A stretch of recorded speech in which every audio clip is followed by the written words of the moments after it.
One of the reasons why I was so confused with my avoidant ex was because I kept hearing this phrase, you take yourself everywhere you go. And I think obviously it's true to some extent. Like there is some things that we repeat in other relationships, no matter who they are. You know, we tend to attract the lessons that we need to resolve and heal within ourselves. But sometimes the lesson is in speaking up for yourself. Sometimes the lesson is choosing yourself. Sometimes the lesson is advocating for yourself. Sometimes the lesson is walking away. And I kept thinking, well, I'm just going to meet this problematic behavior again with somebody else. So I need to resolve me. I'm not going to be able to leave because otherwise I'm just going to meet the same person. So I might as well stay because I want this relationship to work. I want this dream of this relationship healing. So I need to stay with this person until it is healed, not realizing that actually one of my biggest challenges was my very insecure attachment and fear of abandonment, fear of loss. And I needed to get okay with facing that fear.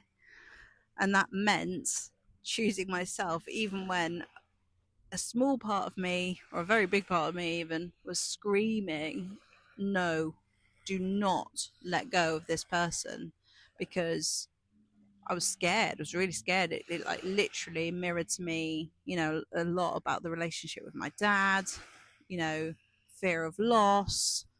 Um, and I was scared that I would never overcome these feelings. And I kept hearing, well, what's the point in leaving him? Because um, you're just gonna meet someone else just like him. Unless you fix yourself, you know, you're just gonna meet this person again. But that's true. But it also keeps people like in literally like abusive relationships sometimes. I think if you're not careful and you take that advice like too literally, you can look at someone literally dismissing your feelings, shutting you down, gaslighting you, belittling you, um, completely on the wrong page, like a different page to you, misaligned ideas of life, like different directions that you want to go, and stay there, not accepting reality and think the problem is you, right? And I think sometimes, like with me, like that was such a massive fucking lesson.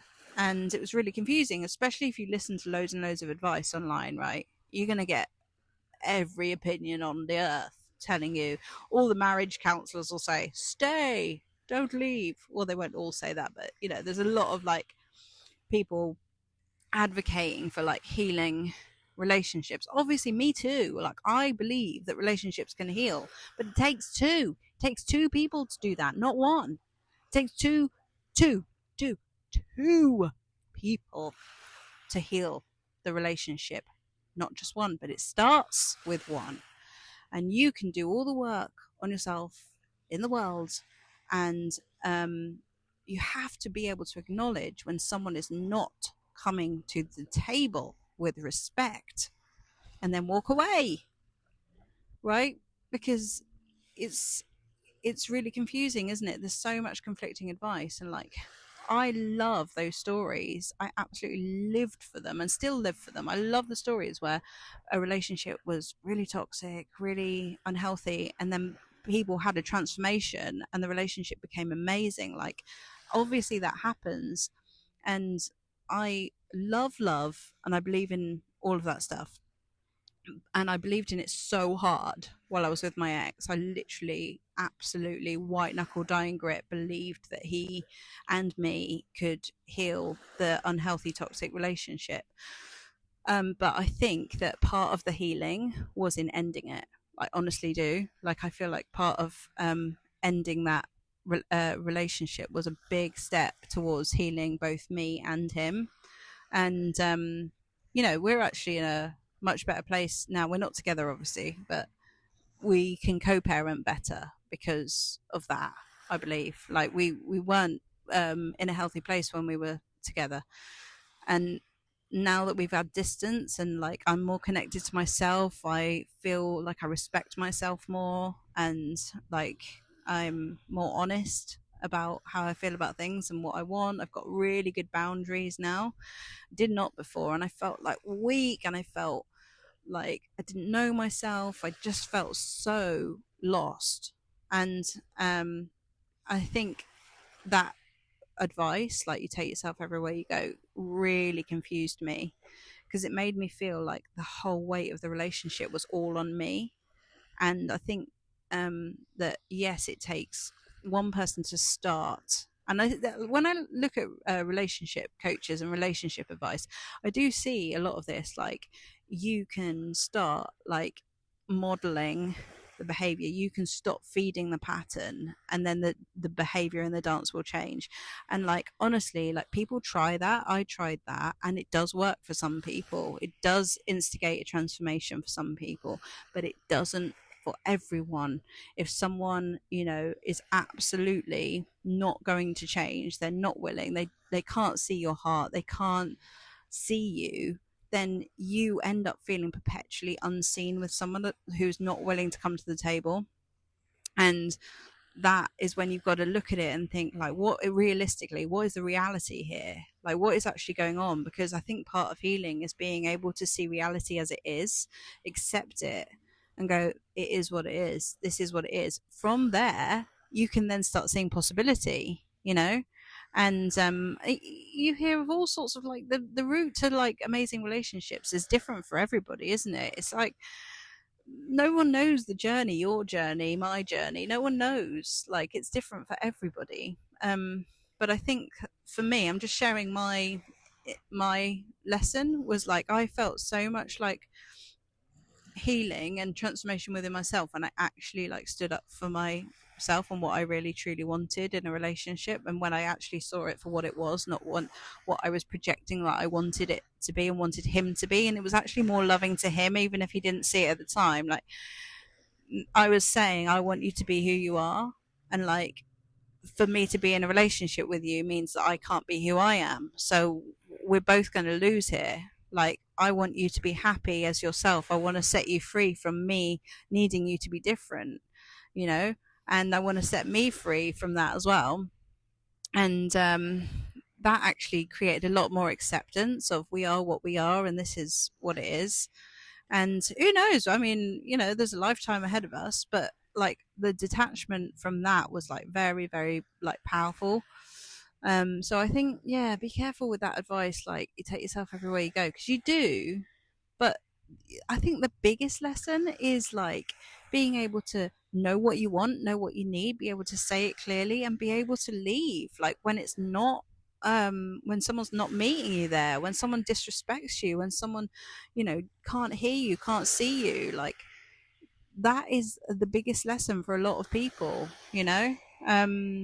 and it's really fucking hard, because it absolutely throws up all of your deepest attachment issues. It's so painful. It's like such a dark night of the soul, like it was for me.